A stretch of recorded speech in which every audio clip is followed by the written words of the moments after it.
एक बार की बात है, एक चिड़िया बहुत परेशान थी क्योंकि वो घर बैठे बैठे बोर हो रही थी और उसे अच्छी कार्टून वीडियो नहीं मिल रही थी। वो चिंतित होकर जा रही थी, तभी उसको एक दूसरी पक्षी दिखाई देती है। उसके पास जाती है और कहती है, चिड़िया बहन, मुझे कार्टून वीडियो देखनी है, क्या आप मुझे अच्छी कार्टून वीडियो बता सकते हो? अच्छा, तुम कार्टून वीडियो देखने आए हो तो तुम बिल्कुल सही चैनल पर आए हो। बस तुम्हें इस चैनल वाईटी कार्टून किड्स को सब्सक्राइब कर लाइक करना पड़ेगा। चलो आप देखते हैं टुनटुनी चिड़िया की कहानी। हाँ, आप दोनों को जिस चीज की जरूरत है आप मुझसे मांग सकते हो, मैं तुम्हें दे दूंगा। अगर मैं जिंदा रहूंगा तो मुसीबत में सबकी मदद करूंगा, लेकिन अगर आप दोनों मुझे काट दोगे तो मेरी शक्तियाँ भी खत्म हो जाएंगी। कालू भैया, हम इस सेब के पेड़ से सूखी लकड़ियाँ ही मांग लेते हैं, जिससे हमें सूखी लकड़ियाँ ढूंढने पहाड़ों पर नहीं जाना पड़ेगा। ये कहानी रायपुर जंगल की है। कालू, अरे ओ कालू, जल्दी उठो और जाकर जंगल से लकड़ियाँ ले आओ। हमारे घर की छत पूरी तरह से टूट गई है। अगर बरसात हो गई तो हम कहाँ जाएंगे? सुंदरी, इससे अच्छा तो मैं तुमसे शादी ही ना करता। तुम जब देखो तब कालू कालू लगाए रखती हो। अरे मेरा सोना तो तुमसे बर्दाश्त ही नहीं होता। किस्मत तो मेरी खराब थी, जो मेरी माँ ने तुम जैसे आलसी और आवारा कौवे के साथ शादी कर दी। अरे मेरा नहीं तो अपने छोटे से बच्चे के बारे में सोच लो। लकड़ियाँ लाकर अपनी घर की छत की मरम्मत कर लो, नहीं तो मरेंगे हम सब बारिश में इस घर के नीचे दबकर।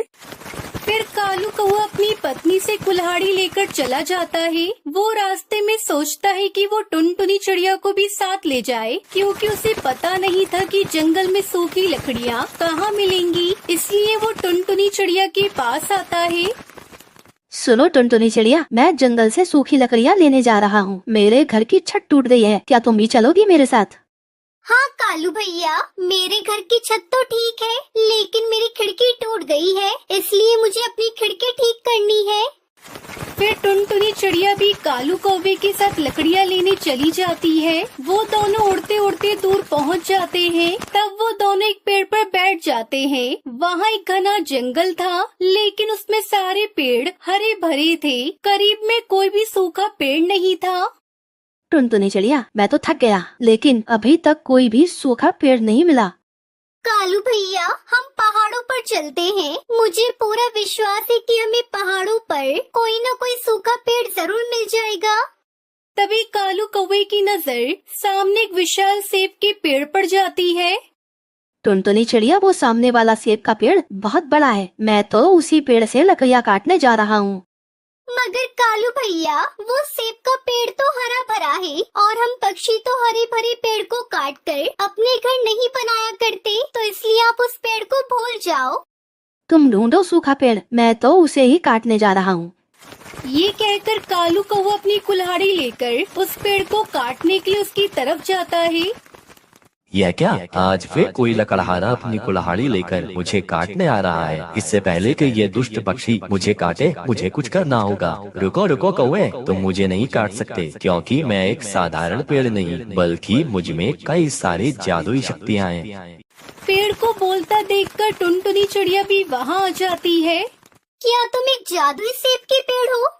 हाँ, आप दोनों को जिस चीज की जरूरत है आप मुझसे मांग सकते हो, मैं तुम्हें दे दूंगा। अगर मैं जिंदा रहूंगा तो मुसीबत में सबकी मदद करूंगा, लेकिन अगर आप दोनों मुझे काट दोगे तो मेरी शक्तियाँ भी खत्म हो जाएंगी। कालू भैया, हम इस जादुई सेब के पेड़ से सूखी लकड़ियाँ ही मांग लेते हैं, जिससे हमें सूखी लकड़ियाँ लेने पहाड़ों पर नहीं जाना पड़ेगा। हाँ टुनटुनी चिड़िया, तुम एकदम ठीक कहती हो। सुनिए पेड़ जी, हम सुबह से सूखी लकड़ियाँ ढूंढ रहे हैं, आप हमें कुछ सूखी लकड़ियाँ दे दो। फिर वो जादुई सेब का पेड़ अपनी शक्तियों से उन्हें सूखी लकड़ियाँ दे देता है। पेड़ जी, आपका बहुत बहुत धन्यवाद, जो आपने हमारी इतनी मदद की। फिर कालू कौवा टुनटुनी चिड़िया अपनी अपनी लकड़ियाँ लेकर अपने अपने घर चले जाते हैं। घर आकर कालू कौवा अपनी पत्नी सुंदरी को सारी बात बताता है कि कैसे उस जादुई शक्ति वाले सेब के पेड़ ने उन दोनों को लकड़ियाँ दी। सुंदरी, तुम्हें पता है उस पेड़ ने हमें यह भी बताया कि वो ऐसे ही सभी पक्षियों की मदद करता है। अरे कालू जी, वो चिड़िया तो पागल ही है और तुम तो उससे भी बड़े पागल निकले। अरे तुम उस पेड़ से लकड़ियाँ मांगने की बजाय एक नया घर ही मांग लेते। हाँ सुंदरी, बात तो तुम्हारी ठीक है, मगर उस टुनटुनी चिड़िया ने तो मेरी मति मार दी। मेरे दिमाग में ये ख्याल ही नहीं आया। लेकिन सुंदरी, अब हम क्या करें?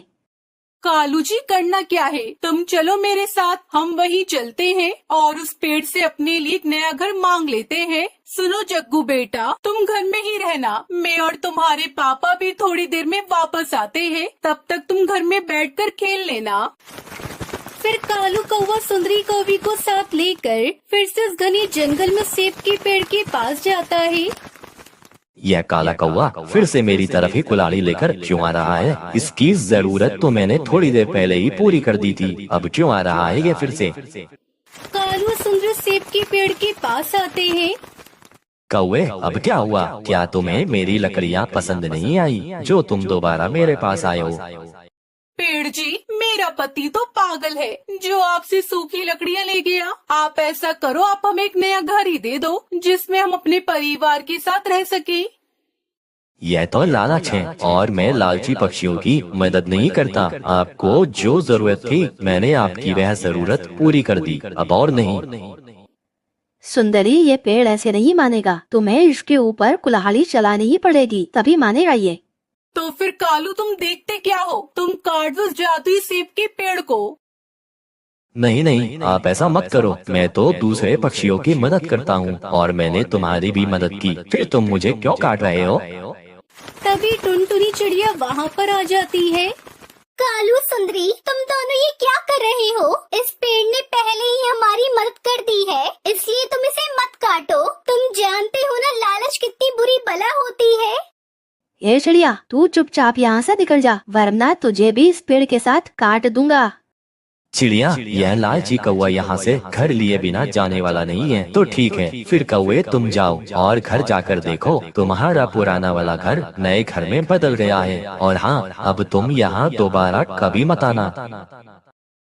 ये सुनकर तो सुंदरी और कालू बहुत खुश होते हैं और खुशी खुशी अपने घर आ जाते हैं। जब वो दोनों घर आते हैं तो देखते हैं कि उनका नया घर तैयार था, जिसे देखकर सुंदरी तो खुशी के मारे पागल हुए जा रही थी। कालू जी, देखा, मैं तुमसे ज्यादा समझदार हूँ। तुमने उस पेड़ से सूखी लकड़ियाँ ली थी और मैंने तो उस पेड़ से नया घर ही ले लिया। अब मुझे घर की छत की मरम्मत करने की भी कोई जरूरत नहीं है। बरसात, अब तुम आ जाओ, अब हम तैयार हैं। वहीं दूसरी तरफ वो पेड़ टुनटुनी चिड़िया से कहता है, चिड़िया, तुम बहुत अच्छी और नेक दिल चिड़िया हो, इसलिए मैं तुम्हें कुछ देना चाहता हूँ। यह लो जादुई सेब का घर। इस घर में हर चीज मौजूद है जिसकी तुम्हें जरूरत है और ये घर जादुई सेब का घर है। यह तुम्हें हर परेशानी से बचाएगा।